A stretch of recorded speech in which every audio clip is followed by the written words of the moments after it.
bem? Hoje a gente vai fazer eu vou fazer uma videoaula bem interessante para vocês, que a gente vai esquecer um pouquinho dessa parte de fórmulas, pressão constante, volume constante, e a gente vai fazer um bate-papo aí interessante sobre essas transformações gasosas que ocorrem, né? Muitas vezes o aluno, até mesmo o professor, ele fica preso a fórmulas, mas eu quero que vocês entendam realmente o que cada uma dessas transformações ocorre no nosso cotidiano, ok? As principais transformações gasosas que eu tenho é a isotérmica, a isobárica, a isovolumétrica e a diabática.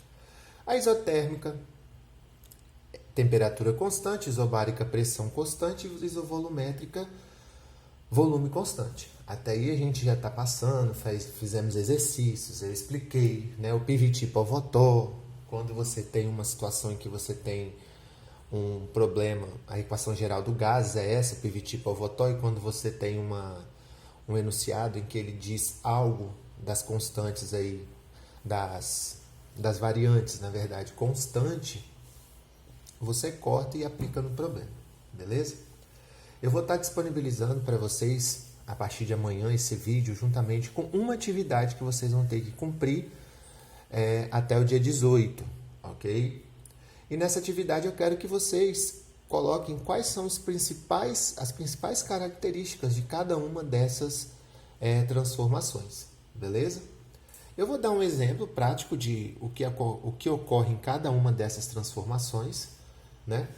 E por aí a gente vai dialogando sobre o assunto.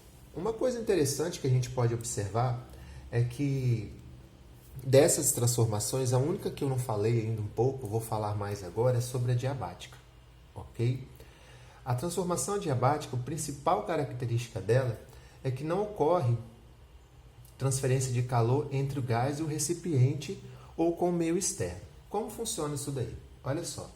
Eu vou dar um exemplo, uma situação que ocorre uma transformação adiabática, é quando se tem uma expansão sofrida por um gás quando liberado a um confinamento de spray ou aerosol.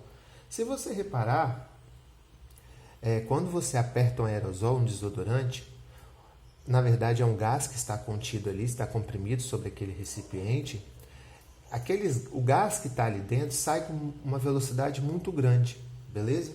De forma que não há tempo suficiente para trocas de calor. Além disso, a saída gasosa faz com que a temperatura do gás ali dentro, no seu interior, caia em virtude da queda da pressão interna. Então, quando você aperta um aerosol, a velocidade de reação, né, que o gás está saindo ali é tão rápida que a temperatura, na verdade, diminui. Então, se você balança o aerosol depois que você aperta ele ali, você pode observar que o vidro dele, o frasco, vai estar gelado, né? Uma outra, um tipo de transformação que ocorre também bastante no nosso cotidiano é a isovolumétrica, beleza? A gente sabe que as transformações isovolumétricas ocorrem quando os gases são mantidos em recipientes rígidos, com volume fixo.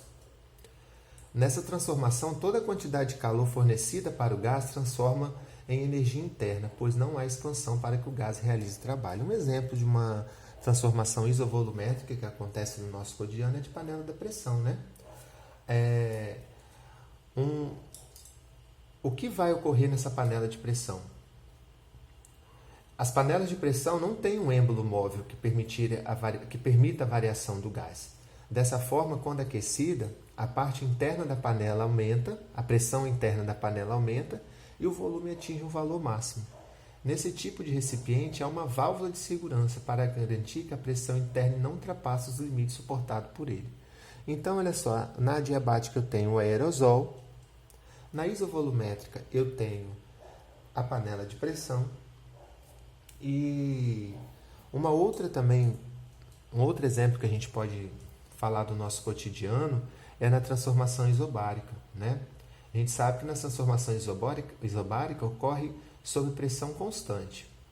Quando os gases mudam no seu estado de volume e temperatura, mantendo sua pressão constante, dizemos que que houve uma transformação chamada isobárica. Bárica vem de barômetro. Uma diquinha, barômetro quer dizer unidade para se medir pressão, né?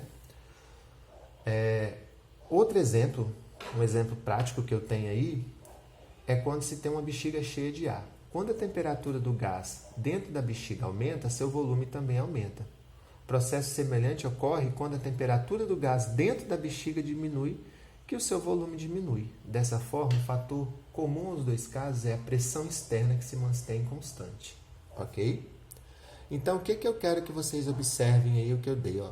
Eu dei um exemplo de uma situação adiabática, de uma situação isovolumétrica e de uma situação isobárica.